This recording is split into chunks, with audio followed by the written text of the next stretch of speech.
Aí, chegamos. Começando aqui.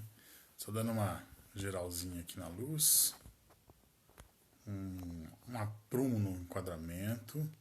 Deixa eu ver se o volume tá ok. Aqui. Este volume. Amor, o toque. Gente, a gente tá ajeitando enquanto as pessoas entram.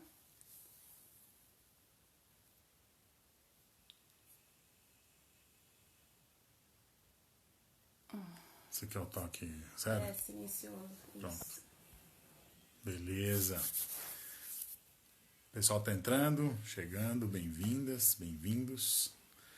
Nós estamos com uma experiência aqui de live pelo Face hoje. Semana passada a gente fez pelo Insta e estamos testando aqui luzes e tal. Vou fazendo umas perguntas aqui para Isamara, porque ela que manja dessas coisas. Dá para saber quem entrou, Isamara? Dá pra ver aqui. Porque aí... Mas se a pessoa que entrar der um salve, der um oi, a gente sabe dela? Porque no Insta vai aparecendo o nome de quem entrou e dá pra gente falar: oi fulana, oi fulano, como é que vocês estão e tal. É, por enquanto as pessoas vão entrando. Não, é de pouco diferente. As pessoas têm que fazer comentários pra poder... Ah, tá. Então você que tá entrando, faz por favor, dá um oi aí. Fala alguma Se coisa, tá um salve. funcionando, se o áudio tá bom, se a luz tá boa. Exatamente, por favor. Tô vendo que tá entrando aí aos poucos o pessoal. Então quem já tá, dá um sinal de vida aí pra gente, principalmente para saber se tá me escutando bem, se tá vendo bem. Alexandre Rodolfo, salve, salve, Alexandre. Temos um colóquio para mais tarde, hein? Já está marcado. Cláudia Rezende, oi Cláudia, beleza? Tô esperando uma amiga. Vocês estão me ouvindo bem? Como é que tá aí? Dá um retorno, por favor. Se o áudio tá legal, se tá compreensível o que eu tô falando. Tudo ok, valeu, obrigado. Então, nós vamos fazer aqui hoje, nós estamos numa situação quase de guerra aqui no Prumirim, porque a gente está sem energia elétrica, desde ontem às 10 da noite. Então nós estamos sem Wi-Fi, nós vamos contar aqui com a... Beleza, obrigado, Cláudia.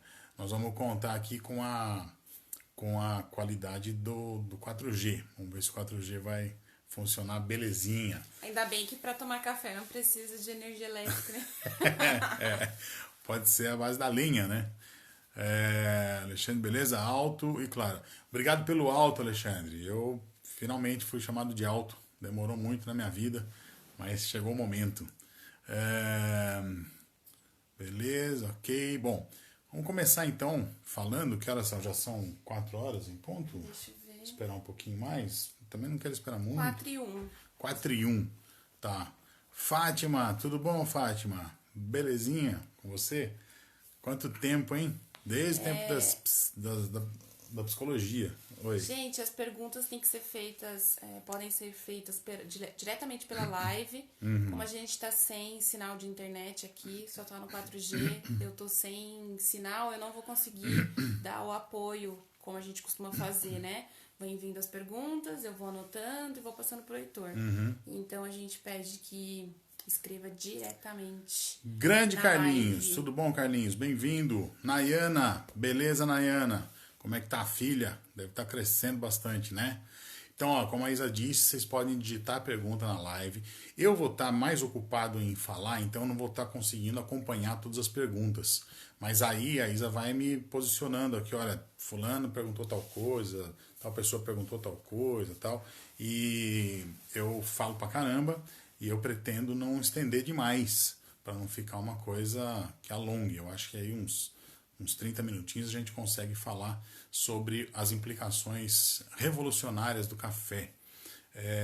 Então, se quiser já mandar alguma pergunta, alguma coisa aí, e já de cara eu vou agradecendo por vocês acompanharem o nosso trabalho aqui na página do Receitas Históricas, no nosso canal no YouTube, que tem vários vídeos, tanto de receita quanto entrevistas interessantes com pessoas. A gente tem uma entrevista com uma uruguaia que fala português. A gente foi entrevistar ela lá no Uruguai sobre a qualidade da alimentação na primeira infância. Nós temos uma entrevista muito interessante sobre o trabalho de doula, com uma doula daqui de Ubatuba. Enfim, temos uma diversidade de opções ali, mas sempre ligados à alimentação. O trabalho de doula, por exemplo, a Bia fala de como funciona e a gente faz um prato chamado pirão de parida, que tem a ver com esse tema. É um prato tradicional do interior do Maranhão. E então assim a gente tem, né, toda essa gama lá para oferecer. Nós estamos também com uma playlist só de vídeos das pessoas que acompanham o canal e que estão mandando suas receitas de quarentena. A playlist chama O Que Tem Para Hoje. Então, só nessa playlist tem quanto? Uns 18 vídeos já? Mais ou menos. São vídeos bem curtinhos. Vou subir mais uns 3, 4 por esses dias. Tem mais... tem o Fred da rádio, tem o da Maria Silvia, que acabou de entrar. Falou que adorou o cenário. Adorou o cenário. Cenário bem caiçara, né? Chita pra todo lado. Aqui como diz o Ícaro, daqui a pouco eu tô colocando chita e crochê no ventilador, né? Gente, vamos começar então falando sobre essa história do café. Primeiro aspecto aí do café, o tema então desse papo é café, revolução e corrupção. Andei pensando muito sobre como fazer essas lives. Para mim isso aqui é um tanto novo. A gente eu tenho acompanhado algumas lives, tenho acompanhado todas as quartas-feiras a live do Breno Lerner, que é uma sumidade em história da alimentação. Vale muito a pena vocês conhecerem. Ele faz pelo Instagram, Breno Lerner, então dá para acompanhar. Outro dia vi um amigo meu que fez uma live convidando uma outra pessoa. Fizemos na semana passada uma live que misturava 2 assuntos. Um é culinária de quarentena e o convidado foi um amigo meu que é diretor de teatro.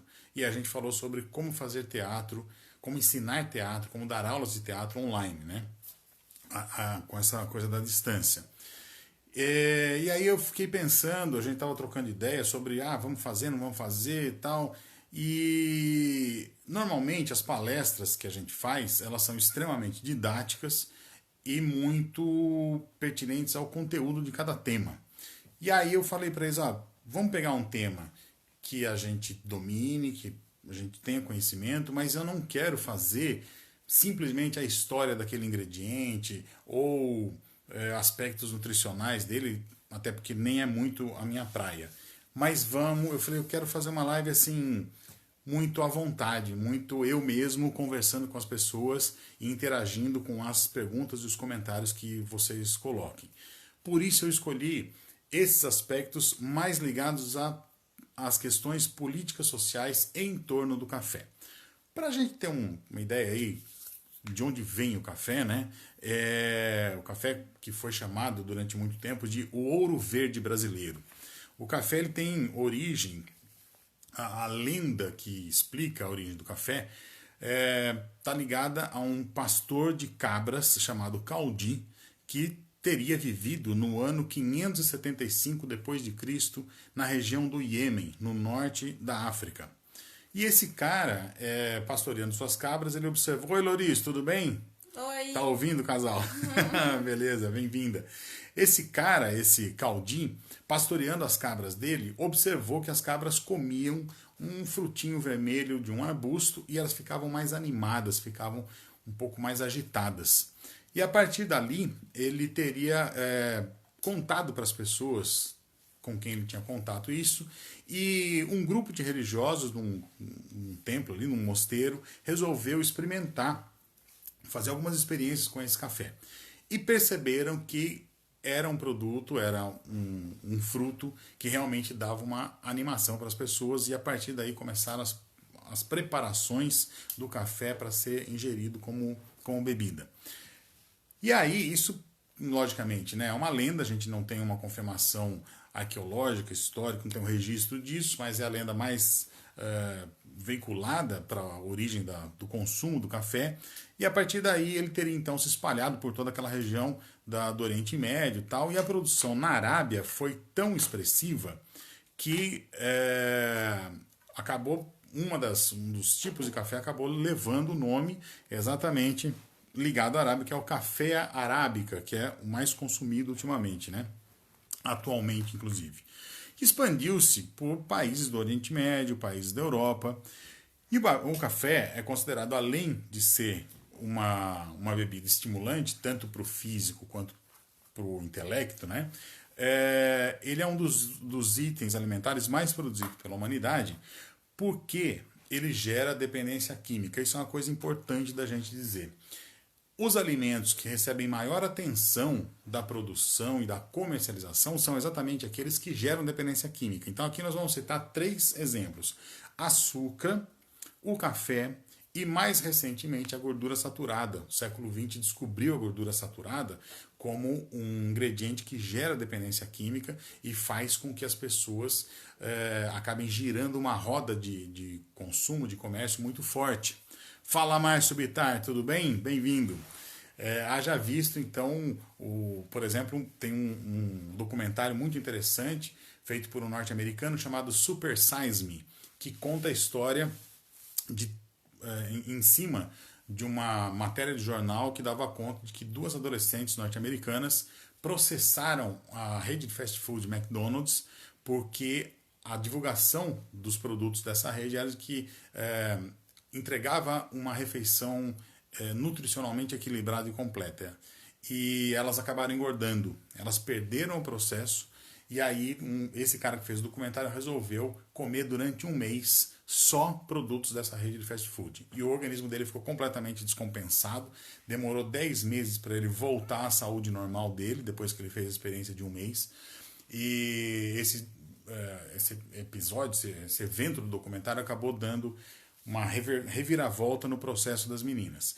Por conta disso, ele fala no documentário: eu estou precisando comer batata frita, porque a gordura saturada gera um nível de dependência química e de satisfação quando a gente ingere. Então o café e o açúcar também estão dentro desse universo das dependências químicas, né? Vale lembrar e vale citar, para quem não sabe, que uma importante marca, importante no sentido de força econômica, de alimentos, que é uma multinacional e que aqui no Brasil produz, dentre outros alimentos, aquela papinha industrializada para bebê. Naquela papinha eles já colocam açúcar, que é para o bebê, o organismo do bebê ir ficando acostumado e ficando dependente do açúcar, porque lá na ponta da reta, quando esse bebê crescer, for uma criança, um adolescente, um adulto, vai consumir os outros produtos dessa mesma marca.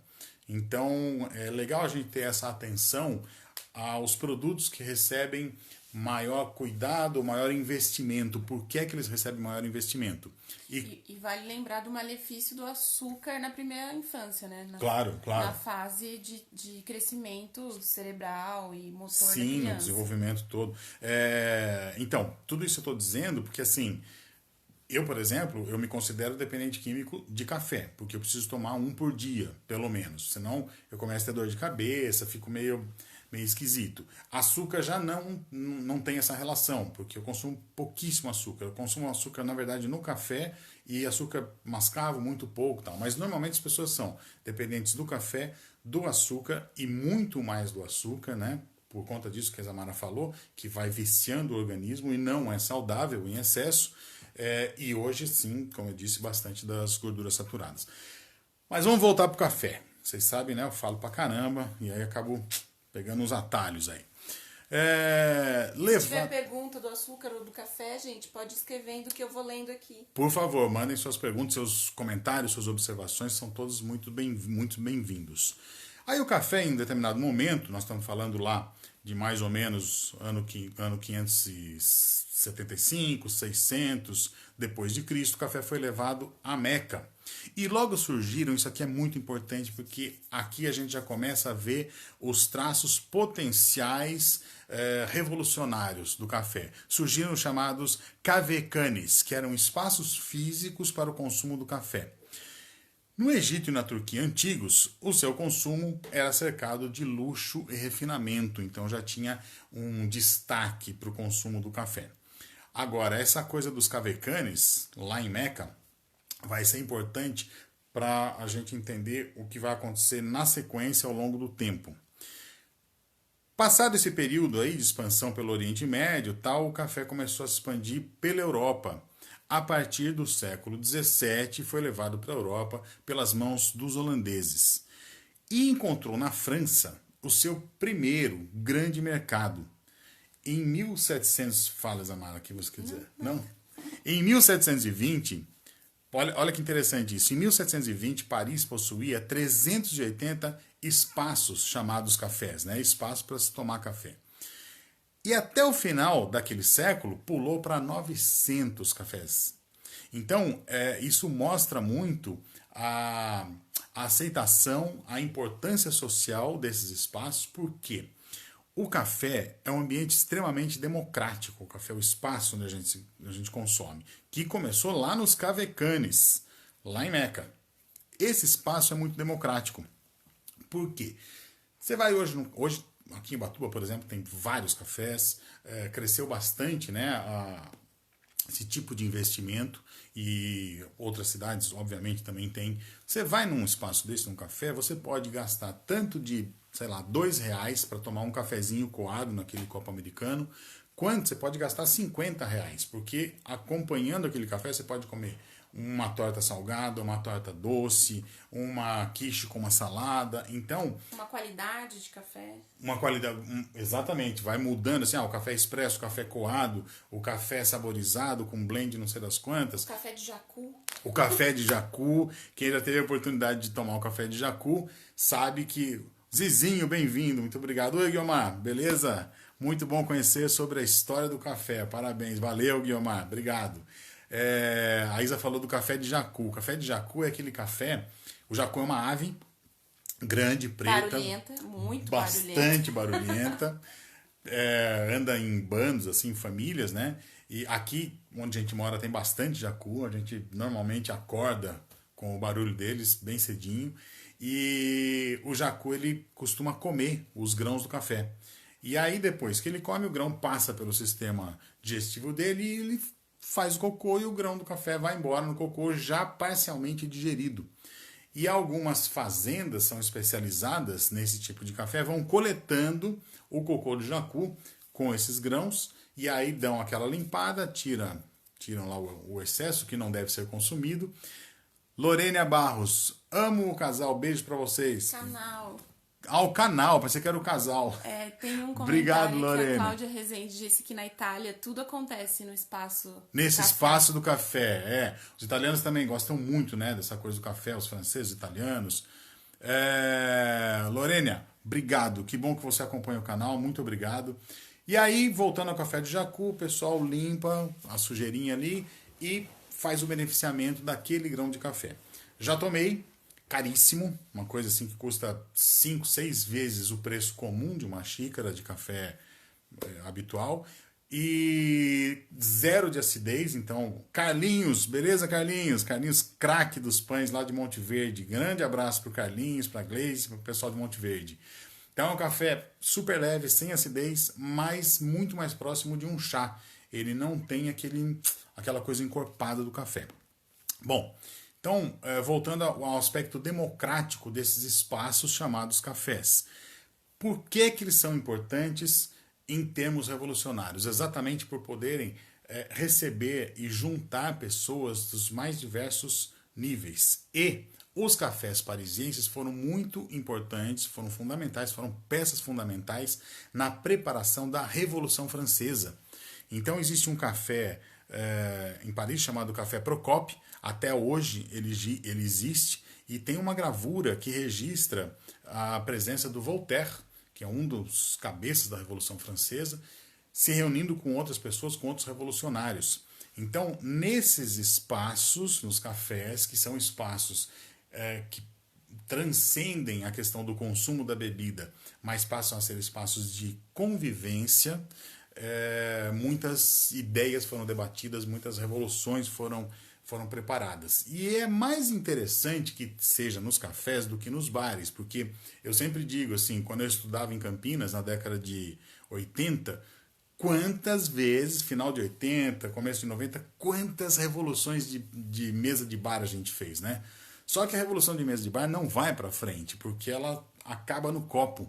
A gente troca as ideias, fala, mas para ali no copo. Aí você vai para casa, no dia seguinte você esquece aquilo. E o café, por não ter esse efeito etílico e ter esse efeito estimulante, potencialmente ele é mais interessante para o movimento das revoluções, para que as coisas aconteçam mesmo. Hoje, né, por conta dessa situação da quarentena, a gente não está podendo se reunir presencialmente, mas fica uma dica aqui. Vale muito, existem umas plataformas, eu ainda não entrei nelas, mas tem uma, parece que chama Zoom, Duo, enfim, plataformas através das quais... WhatsApp, né? O WhatsApp dá para quatro pessoas, né? Eles estão aumentando para 12.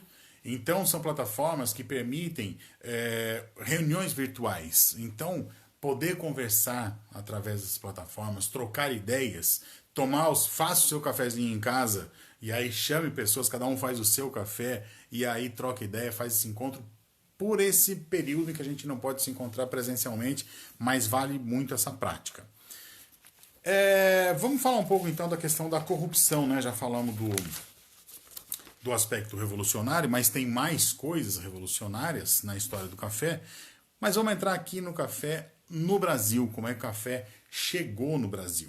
O café estava sendo bastante produzido e bastante consumido na Europa, e algumas colônias de países europeus, aqui na América Latina, por exemplo, estavam produzindo café. Era o caso da Guiana Francesa, que é a nossa vizinha, faz divisa com o estado do Maranhão. Na época de 1725, mais ou menos, o governo brasileiro, através do governador do estado do Maranhão, pediu que um oficial chamado Francisco de Melo Paleta se encaminhassem até a Guiana Francesa. Oi, Gleise, tudo bom? Beleza? Fazendo muitos pães aí junto com o Carlinhos? Fosse até a Guiana Francesa com o objetivo de trazer de lá, através da desculpa de uma missão diplomática, trazer mudas de pé de café para o Brasil. E esse cara, o Melo Paleta, foi para lá, levou presentes. Eli, beleza, Eli? Bem-vinda. Levou presentes, fez todo aquele trâmite de boa vizinhança, tal, aquele conversê todo, passou um tempo por ali e tal. Lá pelas tantas, ele manifestou o desejo, o objetivo de trazer para o Brasil, de lá da Guiana, mudas de pé de café, mudas de sementes. O governo da Guiana Francesa proibiu terminantemente, falou: não, isso aqui é a nossa principal fonte de riqueza, é daqui que sai o nosso produto de exportação para a Europa. O Brasil é gigantesco. Se vocês começarem a produzir café, a gente corre o risco de quebrar. Não vai levar. O que ele fez, o Melo Paleta?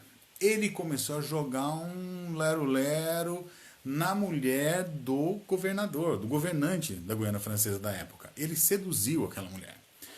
Não sei que mundos e fundos ele prometeu para ela, ela caiu de amores por ele, e aí, quando ele anunciou que ele precisava voltar, tal, ela falou: olha, te amo demais, claro, não tem registro da frase, mas é como a gente supõe, te amo demais, você é maravilhoso, você é lindo, você é o Melo, você é o Palheta, e eu vou te dar o que você quiser, pode pedir o que você quiser que eu te dou. E aí ele pediu para ela entregar, na surdina, sorrateiramente, mudas de café e sementes de café. E ela, em nome dessa paixão arrebatadora, o fez. E foi assim, de forma contrabandeada, ilícita, ilegal, safada, que o café, que é um dos principais produtos de exportação do Brasil, entrou no nosso país. Isso é corrupção? É corrupção, porque ele se fez valer de uma situação, ainda que do campo emocional, mas que desse a ela algum tipo de ilusão, algum tipo de sentimento de que estaria tendo a vantagem do amor dele, o amor ilusório, enfim, alguma coisa ele usou para seduzir essa pessoa, para ir trazer para cá uma coisa que ele não deveria ter trazido dessa forma. E aqui eu jogo essa pergunta, que é: até quando nós, brasileiros, vamos valorizar esse tipo de coisa? Porque a gente sempre critica a corrupção dos grandes, a corrupção do político que é corrupto, mas o político corrupto sempre é eleito porque nós somos corruptos. Aqui em Ubatuba, por exemplo, quando chega a época de eleição, eu estou morando aqui há 11 anos, a coisa mais comum que a gente escuta é: olha, vota no fulano como vereador. E aí se a gente pergunta, tá, mas qual é a proposta? Esse cara vai trabalhar para qual área? Qual a proposta de mandato? Ah, não sei, mas ele vai arrumar emprego pro meu sobrinho. Ah, ele vai ajudar meu filho a conseguir um bico não sei onde. Então, é essa postura tradicionalíssima que está no gen da cultura, da formação cultural brasileira, que a gente, nós, indivíduos, temos que mudar. Porque se a gente não fizer isso, não adianta ficar reclamando de político que rouba muito, rouba pouco. É como meu pai sempre diz, existe meio honesto? Não, né? Então a corrupção ligada ao café está também aí. Mas nós vamos ver na sequência do nosso papo aqui que outros episódios aconteceram. Então, o café entrou no Brasil em 1727 e até eu citei aqui o Breno Lerner, que eu estava assistindo a live dele ontem. Ontem ele falou sobre o Frutos do Mar. E ele citou um episódio da história do Brasil que eu desconhecia, chamado Guerra da Lagosta.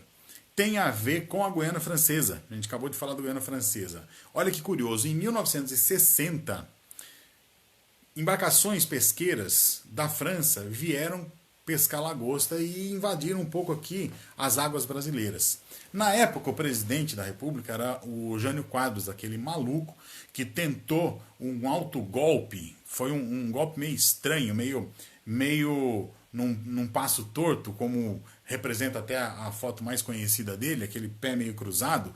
Ele arriscou se manter no poder dizendo que renunciaria. Ele anunciou a renúncia dele, contando que a população reivindicasse a volta dele ao poder, ele voltaria mais forte. Não deu certo, ele renunciou, o pessoal falou, nossa, renunciou? Puxa vida, que coisa. Enfim, esse maluco do Jânio Quadros era o presidente na época e ele mandou a Marinha Brasileira cercar essas embarcações pesqueiras que vieram pescar lagosta. A resposta do governo francês foi mandar a frota marítima para cá para cercar a nossa marinha. E ele cogitou a possibilidade de invadir a Guiana Francesa, que era colônia ainda da França, para retaliar, como represália dessa atitude. E esse episódio que acabou não acontecendo, essa invasão, felizmente, foi resolvido sem que houvesse disparo de tiro e nada, acabou sendo chamado de Guerra da Lagosta, um episódio, sei lá, pitoresco, quase cômico, patético da nossa história, mais uma vez ligada a esse país vizinho. Voltando ao café, ele entra então pelo estado do Maranhão e ele veio descendo, nós estamos aqui, vocês estão me vendo aqui, veio descendo o litoral, descendo para o sul, sudeste do Brasil, pelo litoral. E aí, uma curiosidade, falei de Ubatuba, onde eu moro, né? Ubatuba foi a primeira cidade do estado de São Paulo a receber um pé de café, porque é a cidade que fica mais ao norte do litoral.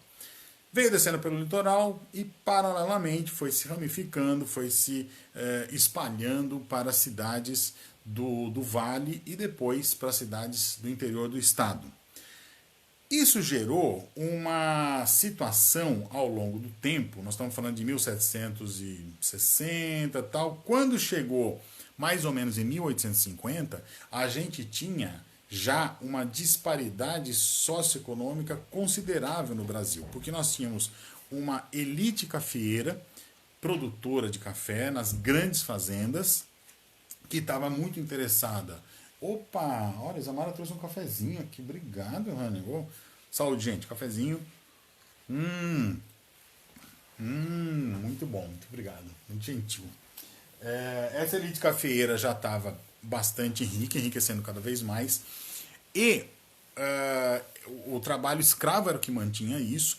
E a gente tinha também uma população pobre que estava nas cidades. Então tem um trecho rápido aqui que eu quero ler para vocês, que é um registro do pintor Debré, que veio da França para cá, para registrar iconograficamente, né, partes da cultura brasileira, do cotidiano, e ele diz o seguinte, esse texto é de 1822, que é o ano da independência do Brasil, e o café começando a ganhar força naquele período.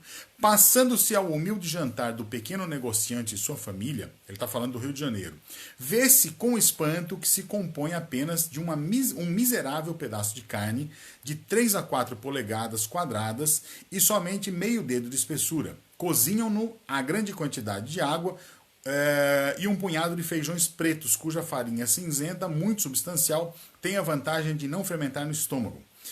Uma vez que o prato esteja cheio com esse caldo, joga-se nele uma grande pitada de farinha de mandioca, a qual, misturada com feijões esmagados, forma uma pasta consistente. Um negociante mais abastado acrescenta a essa refeição um lombo de porco assado ou peixe cozido na água, com um raminho de salsa, um quarto de cebola e 3 ou 4 tomates. Mas, para torná-lo mais apetitoso, mergulha cada bocado no molho picante acima descrito. Completam a refeição bananas e laranjas, que não são frutas brasileiras, nativas brasileiras, que vieram trazidas da Europa, tá? Bebe-se água unicamente. Eu acho interessante citar esse trecho porque mostra a simplicidade, como eram diminutos os ingredientes de uma refeição básica. Eu sempre digo nas palestras, o brasileiro passou 450 anos praticamente comendo pirão. Pirão de carne de caça, pirão de carne seca, bovina, bovina, pirão de frango, pirão de ovo. E o pirão é a proteína cozida num caldo e a esse caldo se acrescenta a farinha de mandioca. Então, o que ele descreve aqui é o pirão. Então, mesmo sendo comerciante morador de uma cidade, é uma vida material pobre, ao passo que a vida material dos barões do café, né, dessa oligarquia cafeira, ia aumentando. E as grandes fazendas de café espalhadas pelo interior do estado de São Paulo, algumas em Minas Gerais e o estado do Paraná. Você está falando de que ano? Nós estamos falando agora já do meio do século XIX, 1850. Tão familiar, não é? Tão familiar, pois é, exatamente. Por que tão familiar? Porque esses caras fizeram uma outra revolução. Esses donos da produção cafeeira fizeram uma outra revolução, uma revolução baseada num golpe. Nós vamos falar disso. Voltando aqui para o litoral, Ubatuba, por exemplo, era uma das várias cidades do litoral do estado de São Paulo que tinha porto. Então, algumas cidades tinham pequenos portos. Esses portos eram muito importantes para a economia de cada cidade. Então, Ubatuba, mais ou menos ali nesse período de 1860, 1850, estava com uma arrecadação de taxas alfandegárias bastante significativa e a cidade estava enriquecendo. Acontece que lá por 1880, um pouquinho antes talvez, mas aproximadamente 1880, o então governador do estado de São Paulo... Oi, Roseli, tudo bem? Bem-vinda. O então governador do estado de São Paulo não tinha esse título, era presidente da província, um cara de sobrenome Lorena. Ele assina um decreto que obriga toda transação portuária, toda a importação e exportação do estado de São Paulo a ser feita somente no Porto de Santos. Olha que interessante, ele não assinou um decreto proibindo a existência dos outros portos, ele só obrigou a que a comercialização de importação e exportação fosse feita pelo Porto de Santos. A consequência arrasadora disso foi que em pouquíssimo tempo as cidades que tinham pequenos portos tiveram esses espaços fechados e várias passaram pelo que passou Ubatuba durante praticamente 80 anos, de 1880 a 1960, as pessoas deixaram de vir para Ubatuba porque não tinham o que fazer aqui. A gente não tinha esse conceito que existe hoje de turismo, de lazer, de usar a praia para tomar um sol, para surfar, isso não existia. Então a praia era um local de transporte, né, de chegada e saída de embarcações, e um local onde as pessoas vinham cuidar da saúde, tomar banho de mar, ou se banhar, ou se enterrar nas areias que são consideradas medicinais e tal. Então, essas cidades que viviam financeiramente da atividade desses pequenos portos acabaram empobrecendo muito. E Santos foi a cidade que cresceu demais. Inclusive, o prédio que foi construído para a Bolsa de Café foi feito lá em Santos. É um prédio maravilhoso, ele está restaurado. Hoje ele é um museu do café. Vale muito a pena você, quando tiver a oportunidade de ir a Santos, visitar, fazer uma visita, porque o prédio é realmente lindo, tem um acervo que fala de vários detalhes a respeito do café, tem um espaço para se tomar café com uns blends especiais, vale muito a pena conhecer. Mas por que é que esse cara fez essa determinação? Por que ele assinou esse decreto? Porque aqueles caras que estavam detendo o poder econômico da produção de café, os barões do café, num determinado momento se reuniram e conversaram sobre o seguinte: a gente produz a riqueza econômica desse país. E a gente está pagando para manter, governando o país, uma família imperial, que nós estamos falando do Segundo Império, Dom Pedro II. Por que então a gente não tira essa família imperial, a gente pode destituir o imperador e a gente passa a governar o país? E a primeira reunião que organizou esse movimento, chamado Movimento Republicano, aconteceu em Itu, que é a cidade onde eu nasci. Então Não, eu falo isso porque eu tive a oportunidade de conviver com registros históricos. Existe um museu republicano em Itu que conta toda essa história. Então, assim, eu convivi muito com isso. Só que, curiosamente, quando eu estudava lá em Itu, eu era criança, pré-adolescente, essas figuras eram tidas como heróis, porque foram os caras que proclamaram a República do Brasil. Com o tempo a gente vai estudando outros aspectos da história e vai vendo que esses caras de heróis não tinham nada. Eles simplesmente quiseram deter uma fatia maior do poder para eles. Eles já tinham poder econômico, por que não ter o poder político também? E a partir daí eles resolveram fazer a chamada Revolução Republicana, não é bem uma revolução, movimento republicano, e proclamar a República do Brasil. Grande problema que particularmente vejo nessa história: apesar da República Brasileira ter sido pensada ou tentou-se imitar um modelo norte-americano de uma república recém-proclamada, mas existem aspectos. Eu lembro, tava lá, Alexandre. Tava o Barão de Itaim na ponta da mesa, tava aquela barãozada toda. Existem aspectos da formação cultural dos Estados Unidos, inclusive aspectos religiosos, que valem a pena a gente refletir sobre eles, que é o seguinte: praticamente, vou falar grosso modo, tá? Foram protestantes que formaram a sociedade norte-americana. E para eles, dinheiro e como chama isso? Bem-aventurança, enfim, bonança financeira, para muitos deles significa conceitualmente, basicamente, uma bênção de Deus. A gente foi colonizado por católicos e aí existe uma inversão desse valor. Para os católicos, principalmente antigamente, a vida terrena deveria ser feita de sacrifícios para a gente ganhar o céu ou benefícios do paraíso depois da morte. Então a pobreza era bem vista. E isso ficou arraigado aqui com a gente. Então a formação da República Norte-Americana tem uma coisa de nação, de democracia interna, porque para o resto do mundo eles acham que eles são a polícia do mundo e estão sempre dando um jeito de mandar no resto do mundo. Mas internamente eles têm esse discurso e acredito que essa prática mais democrática, com base também nesses valores religiosos. E aqui no Brasil, esses republicanos resolveram importar esse modelo, só que de democracia não tinha nada. Simplesmente era uma república, por isso que existe esse termo, a República das Bananas, que é no sentido pejorativo. Uma república de fachada, mas que na verdade entregava na mão desses caras, desses grandes produtores da oligarquia cafeeira, o poder político, porque eles tinham já esse poder econômico. E essa revolução, vamos chamar assim, que foi na verdade um golpe de Estado para mandar embora o Dom Pedro II, que inclusive foi embora muito triste do Brasil, que foi um grande estadista.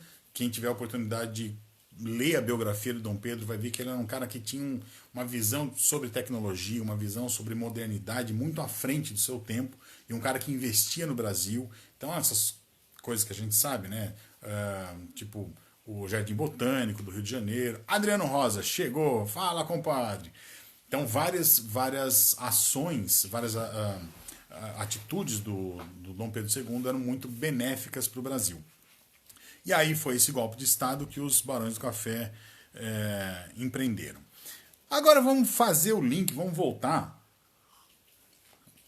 a história de que esses caras, os barões do café, o que tem a ver eles com o Lorena, que era lá o cara do Porto de Santos e tal. Nós temos um intervalo de tempo aí, mas são gerações, tá, de representantes dessa oligarquia cafeeira.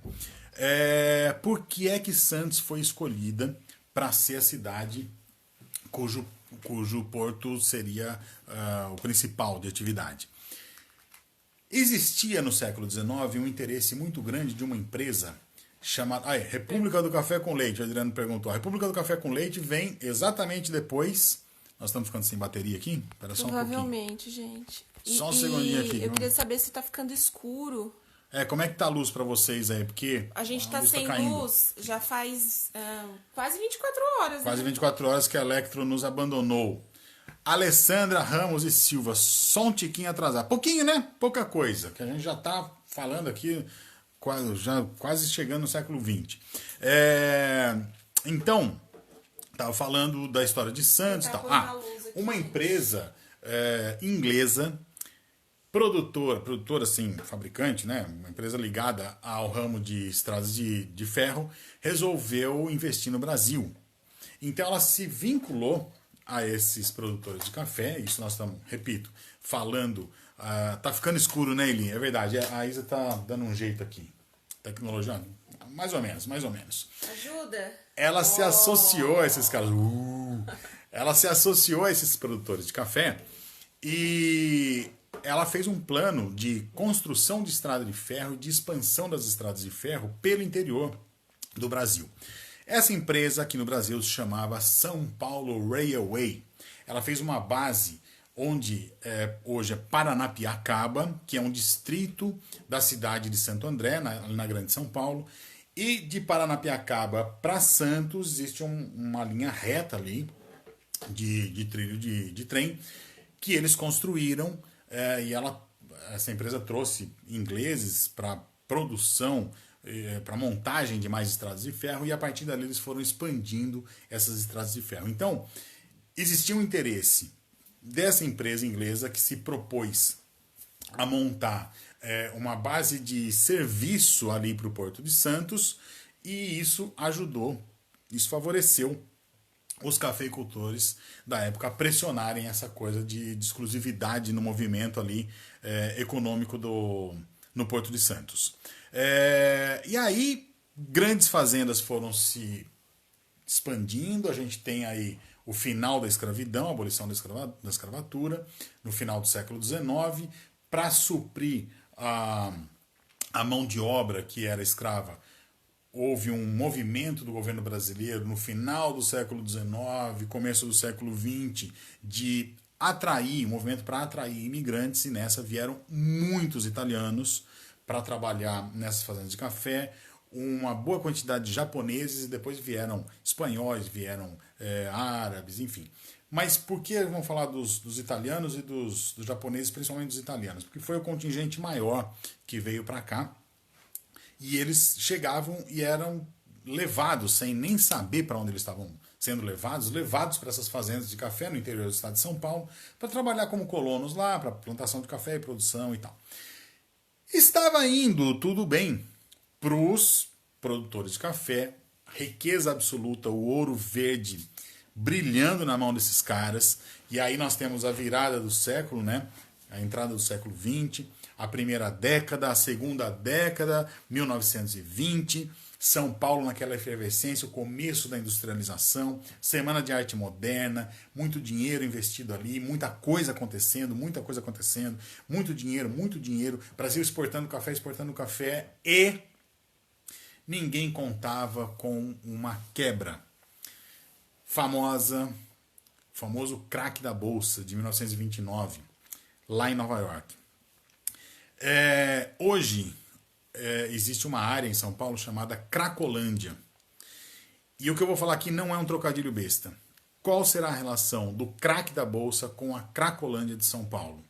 Não é uma piada, isso é sério. Vocês vão entender qual é a ligação que existe. Para boa parte dessa produção de café dessas fazendas escoar para Santos, antes passava por uma área de São Paulo onde foi construída a estação que até hoje está lá, que é a Estação da Luz. Ao lado da Estação da Luz foi construído um prédio suntuoso, enorme, seguindo as orientações arquitetônicas do que estava acontecendo nos Estados Unidos no começo do século XX, chamada Art Deco, e com linhas retas, uma coisa assim grandiosa. A gente pega aqueles quadrinhos ou filmes antigos do Super-Homem, por exemplo. Então, Metrópole é o nome da cidade do Super-Homem. Metrópole é toda nesse estilo. E esse prédio hoje abriga a Fundação OSESP, que tem aquela importante orquestra, e a Sala São Paulo. Esse prédio pode ser visitado, tem que agendar a visita monitorada, vale muito a pena conhecer. Esse prédio foi construído para ostentar a riqueza que o café gerava. Então, tem vitrais enormes, lindos, que misturam mitologia grega com símbolos representativos da produção de café. O ladrilho hidráulico do piso de uma área gigantesca desse prédio é todo decorado como se fossem flores de café. Enfim, o lugar é lindo, é muito suntuoso, muito, muito grande. E a construção estava indo de vento em popa por conta dessa geração de riqueza. Eu falei da São Paulo Railway. A mesma torre com relógio que tem nesse prédio, ali da Estação da Luz, e o prédio anexo, tem no prédio da Bolsa do Café, que hoje é o Museu do Café em Santos, e tem em Paranapiacaba. Então esse triângulo é bem representativo, simbolicamente, imageticamente, né, representativo pela presença dessas torres com relógio. E o prédio seria construído até que deu o craque da Bolsa. Quando deu o craque da Bolsa, a galera do café quebrou. As fazendas de café quebraram, os barões do café quebraram, já eram gerações seguintes, né? Itu, por exemplo, falei da minha vivência lá em Itu, muitos herdeiros de fazendas de café hoje têm as terras, alguns estão usando as terras para turismo rural, que é um outro mercado bastante promissor e tal, mas a produção de café despencou e o pessoal ficou pobre assim da noite para o dia. Qual é o vínculo, então, voltando à história aí desse pseudo-trocadilho, do crack com o crack? A partir do momento em que as produções das fazendas de café caem, os colonos, os italianos, os japoneses, não tinham mais trabalho lá. Então, as fazendas pararam de produzir. Como eles não tinham mais trabalho, aqueles trens que vinham do interior do estado em direção a São Paulo e paravam ali na Estação da Luz, o bairro da Estação da Luz se chama Campos Elíseos, uma referência à Champs-Élysées, lá de Paris, porque eles estavam estavam com a bola toda, né? Então vamos copiar Paris, vamos copiar Estados Unidos, vamos copiar o que existe de mais glamuroso no mundo. E esse bairro dos Campos Elíseos tinha vários casarões que eram de propriedade desses barões do café, casarões muito bonitos. Só que aí, esses trens já não vinham mais carregados de café, porque não tinha mais a produção de café. Eles vinham carregados de quê? De pessoas, de colonos que estavam saindo dessas fazendas, porque não tinha mais trabalho lá, e indo tentar a vida na cidade grande. Esses caras chegavam ali na Estação da Luz e ficavam por ali. Então eles começaram a ocupar geograficamente aquele espaço. E aqueles casarões passaram a ser abandonados. Por quê? Esses herdeiros da oligarquia cafeira não queriam se misturar. O grande problema, não sei o grande problema, mas com certeza um dos grandes problemas, um dos maiores problemas da humanidade se chama diferença social. Quando a gente conseguir equalizar isso, minimizar a diferença social, a gente vai ter um mundo mais harmônico. Por que a gente não consegue isso? Porque quem está aqui não admite, não quer a proximidade de quem está aqui. Só que isso aqui uma hora rui. E a história já mostra que ciclicamente, de tempos em tempos, isso vai acabando.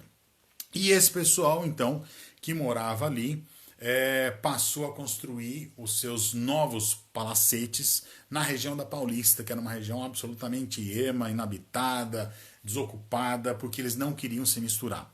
Aqueles casarões que ficaram ali nos Campos Elíseos vazios passaram a ser ocupados por esses ex-colonos das fazendas que passaram a construir ali os famosos cortiços ou as malocas, tão bem representados pelo grande Adoniran Barbosa, que foi um grande cronista da vida paulistana dos anos 40, 50. Ao longo do tempo, essa pobreza, porque assim, muitos foram para lá, alguns conseguiram se encaminhar profissionalmente para algum lugar, tal, alguns não conseguiram. Então isso gerou um núcleo de pobreza e o Estado não olhou para aquilo. É essa pobreza que gera a localização geográfica do que hoje a gente chama de Cracolândia. Aquele espaço ficou desassistido, não houve um planejamento social para aquela população, simplesmente, tá aí, então deixa que se vire aí, se morrer, morreu, se não morrer, não, se sobreviver, sobreviveu. Parece bastante o discurso de quem está no poder hoje, né? Então, se morrer, morreu, sobreviver, sobreviveu. Por quê? Nós temos uma população de 220 milhões de pessoas. Vamos supor que morram 20 milhões, que são considerados números para quem está na cabeça do poder econômico. Que diferença vai fazer na linha de produção? Nenhuma. É por isso que esses caras de hoje estão dizendo, se morrer, deixa que morra. Não são pessoas que eu conheço, então não tem problema. Esse pensamento não é de hoje, ele vem já daquela época. Então, um Estado que não cuidou de uma população que foi trazida para cá de outros países, que foi muitas vezes trazida sob argumentos até ilusórios e que depois simplesmente foi jogada à própria sorte. E aí nós temos essa desigualdade que também chega hoje, e aí tem as chamadas favelas, né? Claro, tem um outro processo, sim, né? Um modelo diferente. As favelas que começam, por exemplo, no Rio de Janeiro, tem uma história muito interessante, eu sei pouco sobre isso, eu vi num documentário uns dias atrás, achei muito interessante. O nome favela vem de um morro da região, na Bahia, Canudos. Quando teve a Guerra de Canudos, que Canudos era uma comunidade praticamente anárquica, né? Não, falei errado, não era uma comunidade anárquica, acho que era uma comunidade mais igualitária, mas não exatamente conceitualmente anárquica. Mas era uma comunidade com uma vida mais igualitária e estava incomodando os detentores do poder econômico ali da Bahia, e aí o governo o governo brasileiro vai e invade Canudos. Muitos dos soldados que foram lutar contra Canudos, quando voltaram, eles eram escravos libertos ou descendentes de escravos libertos, e quando eles voltam para o Rio de Janeiro, eles não têm aonde morar. Então, existe um morro no Rio de Janeiro que era parecido com esse morro lá de Canudos, e eles começam a construir habitações precárias nesse morro e a dar a esse morro o nome daquele morro chamado Morro da Favela. E aí vem o termo favela. Deixa eu ver aqui, tem um comentário. Juliana. Beleza, excelente. Conheço a história da Batalha de Jenipapo. Não conheço essa história, é um assunto bacana para abordar. Muita gente não conhece. Que legal, Juliana. Obrigado pela dica, Batalha de Jenipapo. Vou dar uma pesquisada nisso. Quem sabe numa próxima live a gente possa falar sobre isso. Obrigado pela dica. Então, essas favelas do Rio de Janeiro nascem também dessa desigualdade. O Estado brasileiro é craque. Tenha sido ele colonialista, imperial, republicano, é craque em não assistir a sua população. Simplesmente deixar a própria sorte e vai aí. Em alguns momentos ao longo da história a gente teve aí uma degustação de um Estado mais atencioso. E é curioso como muita gente que critica esse modelo de Estado que cuida da população aqui no Brasil enaltece governos, por exemplo, como na França, na Alemanha, e se você falar, por exemplo, no modelo do Bolsa Família, nesses países é brincadeira, porque a assistência social que existe é muito superior, né? Então, essa pseudo-oligarquia, essa pseudo-aristocracia contemporânea brasileira é bastante obtusa, sabe criticar o que tem aqui dentro, com pouco conhecimento, né? A gente está vivendo uma fase, um momento histórico muito interessante, em que todo mundo nas redes sociais vai lá e dá a sua, entre aspas, opinião. Não são opiniões, são palpites. Opinião a gente tem quando a gente estuda um assunto, a gente se embasa, a gente troca ideias com outras pessoas e a gente forma uma opinião. A gente constrói uma opinião. De resto, é palpite. Eu chegar e falar o que eu acho, quem acha não sabe. A gente teve um professor, a Cláudia e a Fátima entraram aqui, né? Estavam acompanhando a live. A gente estudou junto na psicologia em Campinas. A gente tinha um professor de filosofia muito bom, chamado Martinazzo, e algumas coisas que ele ensinou eu não esqueci. Uma delas que eu sempre lembro é: nunca diga eu acho tal coisa quando você pensar sobre aquilo. Quando a gente diz eu acho, é porque a gente não sabe. Simplesmente, né, supõe de maneira rasa. Quando você tem uma opinião formada, expresse dessa forma: eu penso tal coisa. E isso sempre me despertou, pensar assim sempre me despertou o compromisso de, antes de eu emitir uma opinião, eu vou minimamente estudar aquele assunto. Que daí eu posso dizer: eu penso tal coisa, na minha opinião é tal coisa. E claro, a opinião da gente ela não pode ser fechada. Ela tem que estar aberta à conversa, ao diálogo, porque ninguém sabe tudo, né? Obviamente. Gente, o nosso conteúdo era esse. Honey, tem alguma coisa que você acha que eu esqueci de falar? Não, na verdade, assim, quando a gente fazia as palestras presencialmente, existiam algumas perguntas, por exemplo, eu vou repetir aqui, voltando somente para o café como produto, que existe sim uma diversa, assim, grãos, qualidades e tal, mas lembra que perguntavam como era feito o café né, no momento de coar ou de... As técnicas de preparação, técnicas, né? E também como os caiçaras tomam um café, que despertava bastante curiosidade. Boa. Então, a primeira maneira mais rudimentar de preparação do café sempre foi, né, secar o grão, moer o grão. Originalmente, antigamente era pilado, e depois coloca esse pó do café numa água quente, ou coloca o pó num recipiente, joga água quente em cima. Não é fervendo, né? É quente. É quente, não é fervendo, tem essa diferença também.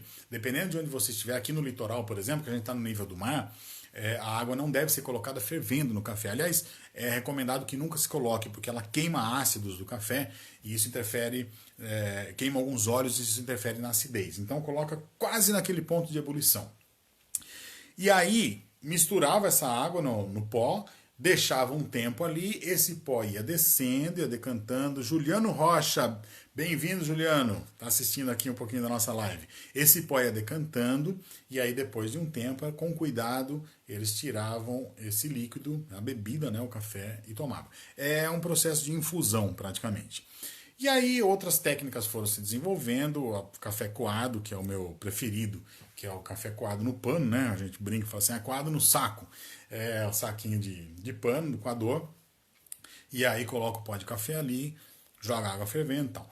Nesse Museu do Café que eu citei, que é lá em Santos, existe uma ala do museu que mostra a quantidade de técnicas que se desenvolveu para produção da bebida café, o que representa a importância econômica dele, né? É uma das representações dessa importância econômica. Se não fosse tão importante, não teriam investido tanto em tentar preparar café de formas diversas.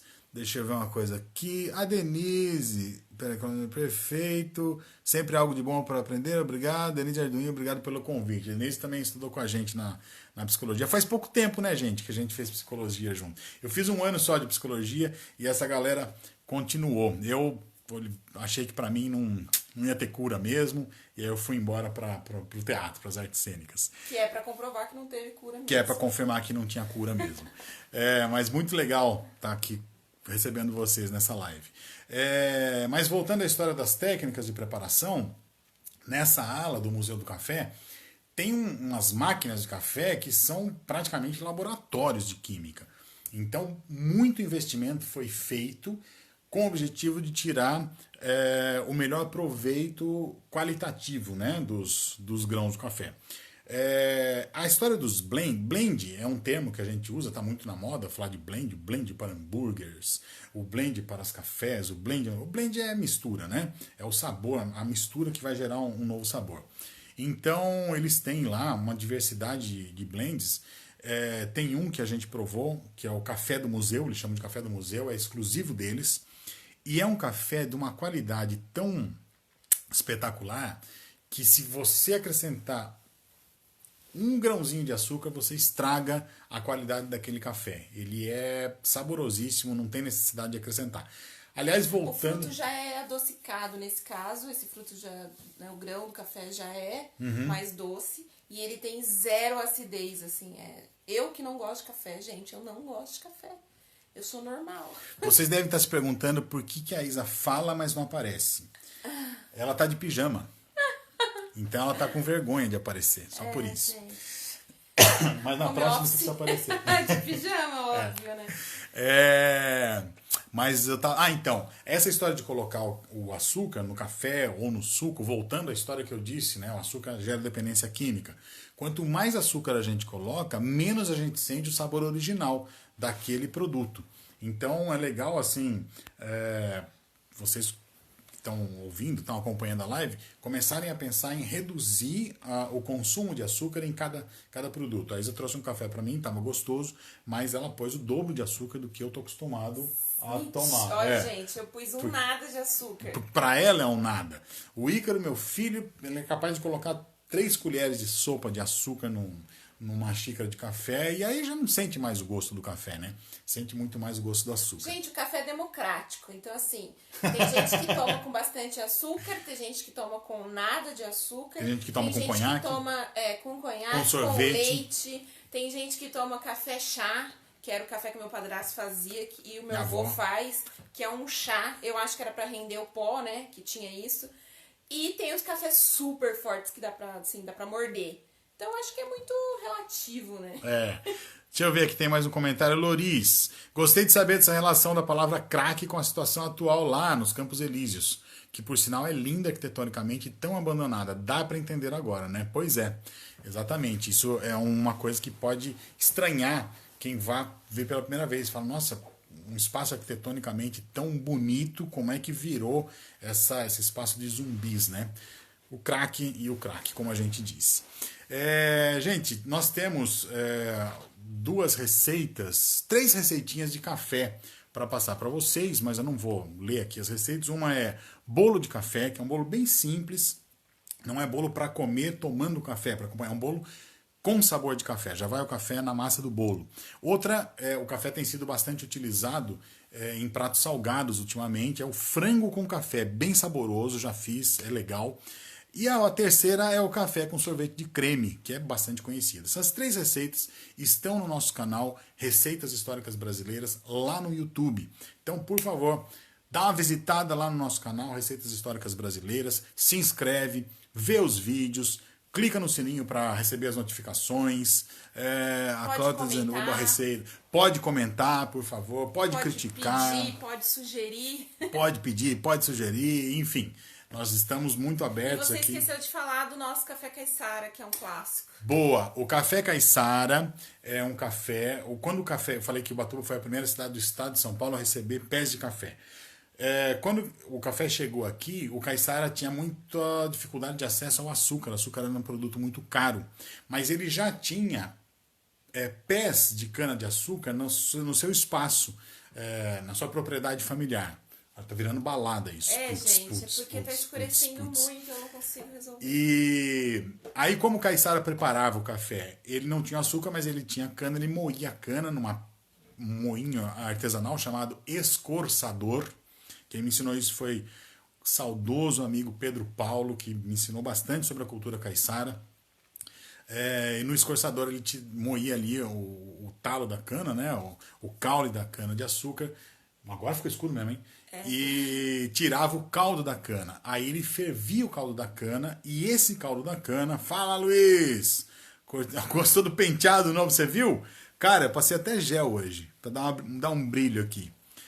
Aí ele... Vou fazer bolo de café. Faz, vocês vão adorar. E aí ele pegava o caldo de cana fervido e jogava sobre o pó de café. Então o café já saía com gosto, já saía adoçado e com aquele gostinho de cana. Maria Silvia, muito, muito bom. Obrigado, Maria Silvia. Você é bastante suspeita. Vocês podem ver que ela tem o mesmo sobrenome que o meu. Coincidentemente, ela é minha mãe. E ela sempre acompanha nosso trabalho. Isa, não tenha vergonha. Estar de pijama virou, acho que ela quer dizer que virou um hábito, virou moda. Virou moda, gente. Eu também acho que ela não tem que ter vergonha. Entra aqui um pouquinho, Rani. Parece aqui um pouquinho. Aê, olha o pijaminha. Olha a cara inchada de quem troca o dia pela noite. Pois e aí, tanto o Caiçara quanto o Caipira preparavam o café dessa forma. Gente, estamos encerrando aqui nosso papo. Eu não sei quanto tempo faz que a gente está conversando. Não quero tomar mais tempo. Uma hora. Porque fala. Fala mais que a nega do leite, o homem da cobra. Muito obrigado por vocês terem participado. Essa live fica salva aqui no YouTube, no Facebook. É muita rede social, cada hora uma coisa. Aproveitando, puder comentar depois. A gente queria saber de vocês qual o melhor horário para uma live, Sim. Né? Quais os próximos temas. A gente, claro, aceita sugestão de tema. A Loris dizendo que ficar de pijama virou moda. E o Alexandre falando que a Alessandra vive na moda. Nunca esteve tão na moda, né? A gente nunca esteve tão na moda. Benedito Machado, excelente. Muito obrigado, Benedito, pela sua presença aqui na nossa live. A gente não vai manter uma frequência, tipo, toda semana. Não pretendemos fazer isso. Eu quero fazer uma coisa bem descontraída. Quando tiver a ideia e a preparação da ideia, Márcio, excelente, obrigado. Eu que agradeço, Márcio, pela presença. A gente vai, eu já tô... A minha mãe dizendo que ela elogia, mas ela é sincera. Quando merece crítica, critica mesmo. As primeiras críticas que eu recebi na vida da minha mãe vieram em forma de havaianas na bunda. Tem uma havaiana tatuada na bunda até hoje, tanta chinelada que eu tomei. Hoje as críticas já são verbais. Melhorou bastante. Eu tô com uma ideia de fazer um papo aqui numa próxima live, que eu não sei quando vai ser, a gente vai avisar pelo Facebook, pelo Instagram. Facebook, Instagram, redes sociais, enfim, esse universo todo aí, bastante complexo. Eu tô querendo falar sobre a relação que existe entre o fato dos europeus comerem farinha de trigo e como isso influenciou no potencial bélico deles ao dominarem os índios brasileiros. Por que comer farinha de trigo ajudou os europeus a dominarem os índios brasileiros? Renato Galon, foi ótima, muito boa live. Muito obrigado, Renato. Fico muito feliz de saber que foi proveitoso, que eu pude ser útil de alguma forma. Para mim, gente, que sou um comunicador formado em teatro, contador de causos, contador de história, esse negócio da quarentena está sendo, assim, um tanto angustiante, porque eu não me sinto útil. E eu preciso me sentir útil. Graças a Deus que existe live, gente. Porque eu não tô aguentando mais ouvir todas as histórias repetidas. Tá sendo Lelê, ótimo vocês foi aí. Show, compadre. Deixa salva a live. Fica salva, né? Sim, a gente vai deixar salvo e vai virar um vídeo. Então quem quiser assistir ou enviar pra alguém vai estar disponível. O Rubem Alves, aquele grande pedagogo e tal... Mas a Alessandra não vai assistir porque eu vou bloquear ela, porque ela chegou 40 minutos atrasada. Então... e não dá pra dizer que tava na rua fazendo alguma coisa, porque ela tá em casa. Tá todo mundo em casa, né, Alessandra? O Rubem Alves dizia que a gente não deve se preocupar em ser útil, porque útil é papel higiênico. Mas, além de ser papel higiênico, eu gostaria também de ser útil. E eu me sinto útil fazendo as palestras, eu me sinto útil nos projetos sociais que a gente desenvolve. Mas meu trabalho sempre foi muito presencial, muito, tanto no teatro quanto na culinária terapêutica. A gente fez vários projetos aqui em Ubatuba, nessa linha, né? E agora estou privado disso, né? Faz 50 e poucos dias que eu estou dentro de casa. Mas essa coisa da live e vocês aqui assistindo me faz me sentir melhor, me faz me sentir mais útil. Olha, o Renato dizendo que ouve os ótimos temas na rádio. Obrigado, Renato. A gente tem uma coluna na rádio Beira-Mar, aqui de Ubatuba, todas as quintas-feiras, mais ou menos às 11 da manhã, chama Sabores e Histórias. A gente fala sobre aspectos da história da alimentação. Alexandre, quer ser útil? Empresta milzinho aí. Putz, eu adoro ser útil dentro do que é possível, né, Alexandre? Inclusive, falando em milzinho, emprestar dinheiro, A Lelê dizendo que estava com o Raul, neto dela. Grande amigo meu, Raul, vendo um filme. Raul, beijo pra você. A gente tem um grupo, gente, aqui em Ubatuba chamado Confraria do Sabor. A gente costumava se encontrar uma vez por semana pra cozinhar, pra trocar ideia e tal. E aí nós temos 3 mascotes muito especiais na confraria. O Raul, o Lucas e a Tainá. Beijo pra essa criançada que, nossa, que legal que essa criançada faz parte desse convívio coletivo, né? Desses encontros que a gente tem. Mas eu tava falando aqui... O que eu tava falando, Desamara? Desamara, você fala demais, eu me perco. Eu tava falando da história da... Bom, enfim. Que é a próxima live, então a gente não sabe quando vai ser, quando vai acontecer, mas provavelmente vai falar dessa relação, e aí estão todos convidados, e a história dos Sabores e Histórias, toda quinta-feira na Rádio Beira-Mar, dá para ouvir pelo link da rádio, quem está aqui na região de Ubatuba dá para ouvir 101,5 FM. Hoje na rádio eu falei sobre como foram a história dos restaurantes. Semana que vem eu vou falar sobre por que foram criados os livros de receitas ao longo da história. Então, fica o convite aí para vocês. Tio Heitor, obrigado, eu te amo. Raul, eu também te amo, Raul. Você é fofura demais. Eu não aguento falar não pra... Alessandro tava vendo filme com o Neto. Gente, muito obrigado. A gente se encontra numa próxima live. Agradeço demais pela presença de todos vocês. Visitem nosso canal, se inscrevam lá no YouTube, espalhem o vídeo dessa live aqui, encaminhem para quem vocês acharem que vale a pena aí, que possa gostar desse assunto todo. Me corrijam quando eu falar alguma bobagem, por favor, porque a gente sabe que história não é uma coisa fechada, não é uma coisa de uma vertente só. Às vezes a informação que eu tenho não é tão precisa, então sempre, por favor, me corrijam, estamos aí para dialogar, beleza? Como já dizia o velho guerreiro, quem nos comunica, alô, Citrumbica. Beijo pra vocês, gente. Valeu. Tchau, gente. Até a próxima.